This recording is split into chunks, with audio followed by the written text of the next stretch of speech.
Não é preciso ser especialista em fachadas ou em traços arquitetônicos. Um olhar atento basta para viajar quase 100 anos atrás.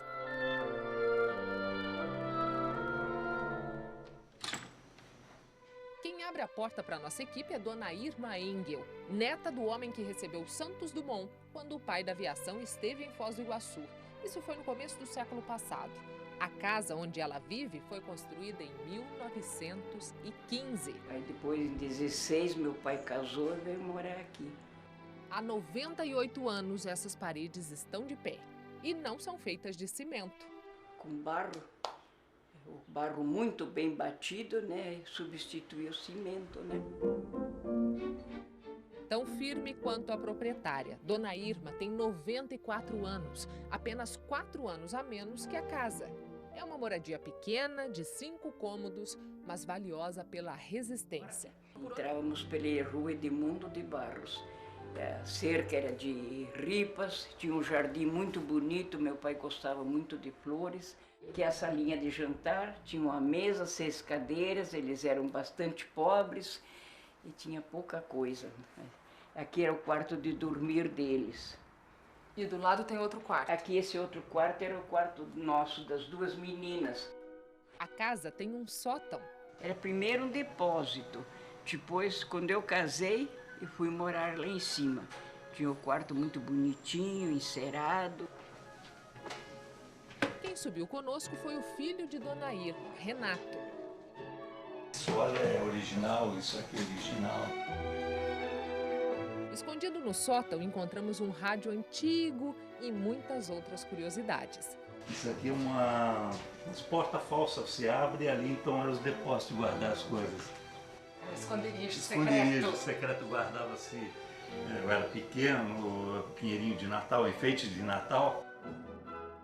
Das janelas do sótão, a família de Dona Irma enxerga o progresso que se instala ao redor.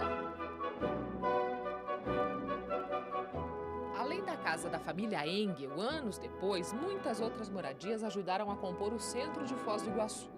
Vamos tentar desvendar o que há por trás dessa fachada, onde hoje funciona uma panificadora. 3 gerações da mesma família já passaram por aqui. Na década de 60, no andar de baixo, foi aberta uma das primeiras padarias de Foz. Jorge, os irmãos e os pais moraram no andar de cima e é para lá que ele nos leva. O imóvel ainda tem o mesmo piso de madeira e a escritura da casa é uma relíquia que eles guardam com muito carinho. O documento traz informações interessantes sobre quanto custou a casa na época. 3.000 cruzeiros novos. Os outros detalhes foram sendo revelados com o tempo. Em vez de ser cimento, cal e areia, é barro e açúcar. Em cima das janelas, por exemplo, em vez de colocar uma viga de concreto, colocava-se uma plataforma, uma madeira esgravetada, dali continuava a construção, entendeu? E todas as partes de estrutura dela são feitas de pinheiro nativo. Na metade do século passado, o governo do estado inaugurou algumas casas que são parte da rotina dos moradores até hoje.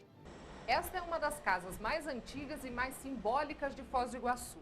Foi construída na década de 50, quando Moisés Lupion era o governador do estado do Paraná. A casa fica no topo da Avenida Brasil. Ao lado dela, há outras 2 casas muito parecidas. Por isso, os pioneiros costumam chamá-las de 3 Marias. Aqui viviam o delegado, o promotor e o juiz da cidade. Muito do que é original ainda existe.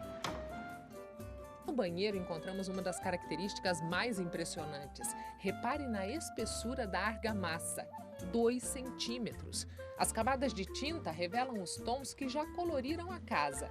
Saber que a gente trabalha numa das últimas casas, inclusive, que foram construídas há tanto tempo atrás, chega a ser nostálgico essa situação. O que você acha que são as principais características assim, que fazem vocês lembrar? Essas janelas, o próprio assoalho, que ainda é daquele tempo. Casas com porão, que tem uma situação com porão ainda, que tem uma situaçãozinha de porão lá embaixo. A caixa d'água, que é bem antiga também. E ainda há banheira nos banheiros dos imóveis públicos. As paredes têm 30 centímetros de largura. Como é que foi quando vocês precisaram instalar um ar-condicionado? Então a gente precisou achar uma ferramenta adequada, sabe? É difícil achar um instalador de ar que tivesse o comprimento da broca necessária para instalar esse ar, sabe? As paredes são tão largas que as normais do mercado não conseguiam abrir o furo nela. umas 3 quadras de distância, há uma outra construção inaugurada há 60 anos atrás. O imóvel está sendo reformado para sediar o patronato, um órgão que dá apoio para que ex-detentos voltem a conviver em sociedade. E foi só começar a mexer com a obra que as histórias surgiram. Pessoas mais antigas começam a contar que aqui já foi um posto de saúde, foi também uma TV comunitária, né, já foi agência do trabalhador. As lembranças trazem de volta uma Foz do Iguaçu centenária, onde muitos prédios novos têm tomado o lugar dos antigos, mas onde também há muita gente preocupada em preservar a história de que faz parte. E não há exemplo mais legítimo que o de Dona Irma. Todos os dias ela tira um tempinho para regar as plantas que o pai plantou no jardim quase 100 anos atrás.